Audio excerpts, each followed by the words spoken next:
বুঝলাম যে এইমাত্র বিমানটা গ্রাউন্ড ছেড়ে দিয়ে 14,000 ফিট উপরে উঠে যাবে। ওদের সবার খুব ভালো করেই জানা ওই 14,000 ফিট উপরে আকাশের মাঝে আমাদেরকে বাঁচানোর কেউ নাই।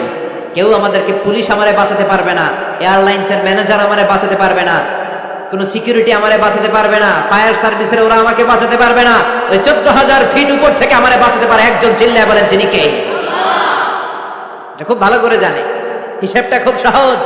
এজন্য ওঠার আগে আল্লাহু আকবার লাগে, আর নিচে নামলেই দুম্মা চলে দুম। আছে না নাই? নিচে নামলেই কুচ কুচ হোতা হ্যায়। কথা বলেন, বিমান থেকে নামলেই কুচ কুচ হোতা হ্যায়। বিমানে ওঠার সময় আল্লাহু আকবার, আল্লাহু আকবার। কি অবস্থা আমাদের, কতটুকু ক্ষমতার মালিক। আসলে আমাদেরকে আল্লাহ তেমন কোনো ক্ষমতাই দেয় নাই, ক্ষমতার মালিককে সে। আল্লাহ বলছেন তাবারাকাল্লাযী বিয়াদিহিল মুলকু ওয়া হুয়া আলা কুল্লি শাইইন